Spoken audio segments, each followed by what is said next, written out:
Lately, I've been curious about curiosity. I've been doing a lot of thinking about curiosity. And this started by seeing how being curious, regardless of kind of the learning it brings us, seems to be a healthy state in and of itself. I've seen this over and over again in myself and working with people that when we stop being judgmental or reactive to our situations and are just curious, curious about our emotions, curious about our issues, they immediately start to shift into a better place. Just that attitude of bringing a non-judgmental curiosity, interest to looking at ourselves starts to move it into a better place. I had a curious example of this last week. Was I was working on a session with somebody with focusing, and they had really bad hiccups. And they tried all their strategies to get rid of the hiccups, and the hiccups wouldn't go away. And here we were, we're starting a session working together. And well, it became, well, that's what's here. Let's be curious about it. Not try to fight it or change it, but just be curious about the hiccups themselves. Notice where they are in the body. Notice the feelings around it. Notice your felt sense. And the truth is, within a minute, the hiccups were gone. Just that turning around and focusing on it had them shift, had it move out of that place of, constriction that was happening in the body. And I've seen this with emotions too. Somebody can be very anxious, and you might be feeling like you don't want to feel the anxiety. You resist it. You judge it. But the moment you turn around and just go, how does this actually feel? Where do I notice this in my body? What's actually going on? It starts to open and change and move into a positive place. So I was thinking about this a lot, that maybe the key to growth and healing was about cultivating curiosity, just cultivating that attitude of non-judgment, interest. And certainly this is what a lot of meditation is about, learning to be not reactive, to not kind of like want too much or react from things, but just be curious with what is. Not trying to change it, just be curious about what is.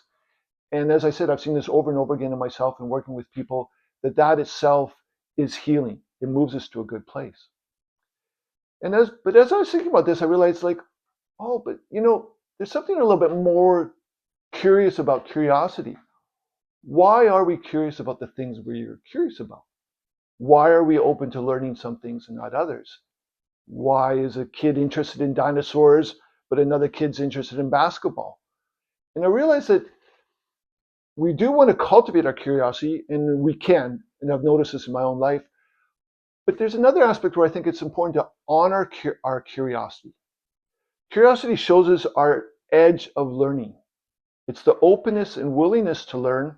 And that's at the edge of where we already know something and we're kind of waiting for the next step.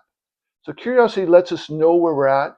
And this idea about interest, because curiosity isn't actually passive. There's an actual, attraction to learning about something. And this shows what we resonate with and what's relevant to us. It's there's a lot of information, there's a lot of things to do in the world.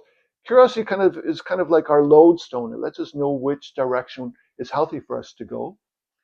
And there's another aspect of this, to go back to curiosity being about an openness and interest in learning. Sometimes we might notice that we're not curious, or we've seen people say, oh, I don't want to know about that. And it's a protectiveness. And instead of judging that, we can actually be curious about that.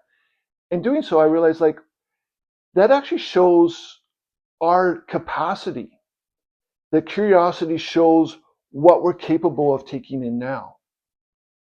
And an obvious example of this, if you're overworked at work and then you got to go home and look after the kids, and somebody comes up to you and wants to tell you about their vacation, you don't have the capacity, you're not interested. You don't want to take in anything more. Your plate is full. And similarly, on just a personal level, our curiosity can indicate where our leading edge is, what's our capacity, what we can take in now. And one example of this is I played guitar for a lot of years, and then about 10 years ago, all of a sudden I hit another level of like, oh, I can start to learn music theory in a way I never have. It's like I became capable of absorbing a new level of information. And I think there's a way that we can't really push curiosity, but we can honor it. We can kind of notice where our edge is. Because capacity is an important thing.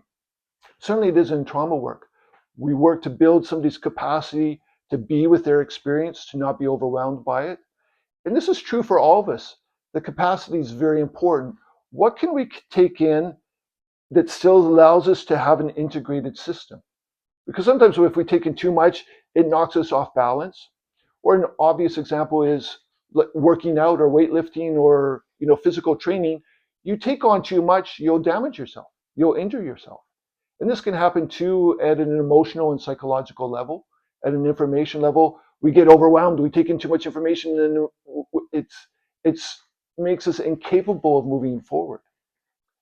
So this idea of capacity naturally leads into the idea of challenge, because we only grow when we're challenged. We don't grow in our comfort zone. We grow when we're in our challenge zone, but we don't want to be too far out of our challenge zone. So that idea of curiosity and capacity helps us know what's a healthy place of our challenge. And so one question with there is just, is this challenging or is it dangerous? So we can think about that if you're learning skiing, a ski hill, is this too advanced ski hill for you to try, or is it just uncomfortable? So something uncomfortable and still safe is the key to good challenge. And then with this growth work, I don't want to go make this video too long, but just the next thing is consistency. Often we like these big breakthroughs or insights, or we try to get everything all at once, but really growth and change is about consistency. And again, that's obvious with something like exercise or working out. You can't do that one day a month and expect growth. It's about the daily consistent effort. And same too with our, growing ourselves emotionally, whatever it is, or just informationally, learning a language. You don't learn a language by just doing it once in a while. You learn it by daily practice. And so this idea of consistently challenging ourselves in a way that's at our edge, but still we're in our safe zone. We're in our safe zone, but out of our comfort zone. And then doing that daily is what leads us to growth.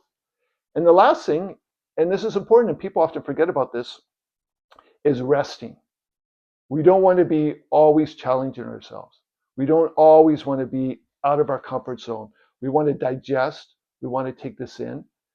And for instance, I am working out these days. And for men over 50, you need a longer period of time before your next workout so that your body can recover from what it just did. And this is the same with all of us. When we take in new information, so often we jump to the next thing, and there's not really that digestion and absorption of what we took in. And I've seen this over and over, especially working in psychological and healing circles. Some people are just seek intensity after intensity, or the new experience after the new experience, and they don't actually let it be integrated and change them in a healthy way. So these are just some of my latest thoughts this week. That as I was thinking about curiosity, the curiosity is something in and of itself to cultivate, because it helps us bring in new information, but it's also an indicator of our leading edge, of what our capacity is, of where we can properly challenge ourselves, and where we can work, to continue to grow. And then it's also important to remember that rest and, feeling good and taking a step back and just letting yourself, absorb what you've done is an important part of the whole growth process. Sometimes we push ourselves too hard and the world pushes us too hard. So just remembering to take that time out for silence. I like these days, just, wake up in the morning, that first half hour with my first cup of coffee, don't do anything.